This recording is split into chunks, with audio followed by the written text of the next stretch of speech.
ચલો એના પછીનો શેમાં પૂછાયેલી જોઈ લેજો. આ વખતેની પીએસઆઈમાં પૂછાયેલું છે.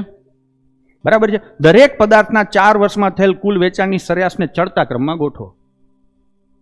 દરેક પદાર્થના 4 વર્ષમાં થયેલ કુલ વેચાણની સરેરાશને ચડતા ક્રમમાં ગોઠવો. ટૂંકમાં પહેલા સૌથી ઓછી આવે, પછી મોટી આવે, પછી મોટી આવે, પછી મોટી આવે, પછી મોટી આવે. ડન છે. તો ચડતા ક્રમમાં ગોઠવવાનું. આમાં જોઈને તમને સીધું દેખાય કે આ આંકડો રહ્યો ને આ સૌથી વધારે છે. દેખાય છે કે નહીં?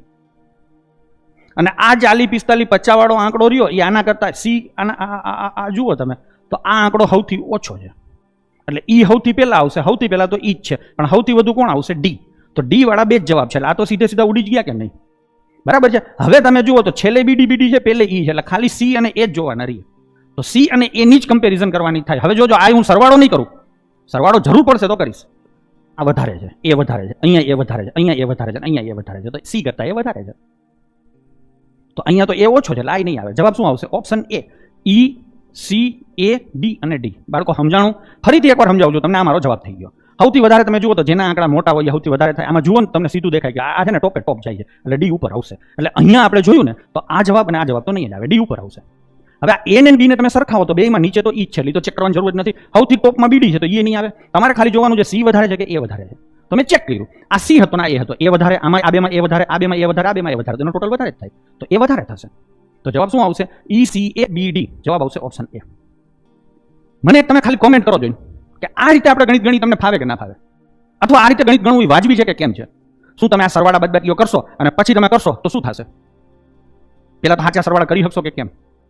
તો આ ડેટા ઇન્ટરપ્રિટેશન ચેપ્ટરમાં હું તો તમને એ જ કહું છું, તમારે આ રીતે જ કરવું જોઈએ. બરાબર ને? તો આવી રીતે જ કરો, તમને કાયમ માટે ફાયદો થશે. બરાબર ને? શીખવાની ટેવ પાડો. જો આ રીતે તમે કરશો તો તમારી સ્પીડે વધશે, તમને ગણિત ત્યારે ભાર રૂપે નહીં લાગે. જો અત્યારે હા હા હા હા હા થઈ ગયું, પુલ પાવે. આ બધા કટ્ટર બીકેપીએન છે અને આવનારા દિવસોમાં બધા રાજ કરવાના છે જો આ રીતે ગણશો તો. બરાબર છે? ચલો હવે બીજો ક્વેશ્ચન લઈએ. દરેક પદાર્થના 4 વર્ષમાં થયેલા કુલ વેચાણને મૂલ્યની દ્રષ્ટિએ ઉતરતા ક્રમમાં ગોઠવો. આગલામાં ચડતો ક્રમ હતો, આમાં ઉતરતો ક્રમ છે. તો સીધું ઉલટું જ આવે. આગળનો જે જવાબ હતો એનું સીધું ઉલટું જ આવે. આગળનો જવાબ શું હતો? તો કે ઈકા બીડી. ઈકા બીડી આવો જવાબ હતો. ઈ ચડતો ક્રમ હતો, અહીંયા ઉતરતો ક્રમ પૂછ્યો છે. તો ડી, બી, એ, સી, ઈ આવો જવાબ આવશે. અહીંયા શું હતું? તો કે સરેરાશ હતી. શાંતિ રહો ને ભાઈ. અહીંયા શું હતું? સરેરાશ હતી. અહીંયા શું છે? તો કે ટોટલ છે. તો શું ફેર પડે છે? સરેરાશ હોય કે ટોટલ હોય, શું ફેર પડે છે? ભાગવાના સરેરાશ એટલે બધાને હરખત છે. તો સીધું આ ઈકા બીડી છે એનું ઉલટું શું થાય? દબાકે. દબાકે. તો જવાબ આવશે દબાકે. દબાકે ક્યાં છે? તો કે દબાકે આ રહ્યો ઓપ્શન ડી. તો પહેલા પ્રશ્નમાં થોડો કઈ ટાઈમ આપણે ઇન્વેસ્ટ કર્યો તો બીજામાં મને મફતમાં મળી ગયું. ડીઆઈમાં છે ને આવું બહુ સેટિંગ હોય છે. એક પ્રશ્નમાં તમે મહેનત કરો ને તો બીજામાં કામ આવે. તમને એમ થશે કે ડીઆઈ વિશે તો આટલું બધું ક્યાંથી જ્ઞાન ધરાવસ. તો છોકરાઓ આપણો મેઇન ધંધો જ બેન્કિંગનો છે. બેન્કિંગમાં તમને મેં કીધું એમ કે નકરું આ જ હોય છે. એટલે બજારમાં જેને કહેવાય ને કે આપણે ડીઆઈને ઘણા વર્ષોથી ઘણી બધી કલાકો સુધી ગણાવી જ રાખ્યું છે. બરાબર ને? આ તો એકદમ બેઝિક લેવલની ગણાય.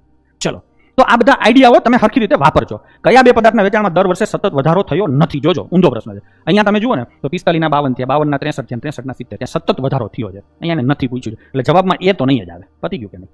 હવે લઈએ આપણે બી. 60 ના 55 થયા એટલે બી તો આવશે જ. જોયું? બે ધારી તલવાર છે. નો આવે એમે કપાય, આવે એમે કપાય, તો બી તો જવાબમાં આવશે જ. એટલે આ નહીં આવે. હિસાબ થઈ ગયો પૂરો. ખબર પડી? તો આવી ટેવ રાખો. હવે તમને બધાને એક સમસ્યા આવે છે, કાયમ મને છોકરાઓ કહેતા છે પરીક્ષામાં યાદ નથી આવતું. તમને યાદ એટલા માટે નથી આવતું કે તમે હરખો શ્વાસ નથી લેતા. શ્વાસ લેવાનું યાદ નથી આવતું. આ ક્યાંથી આવે? આરામથી કરો તોય પેપર તમારું બીજા કરતા સરસ રીતે પૂરું થઈ જશે.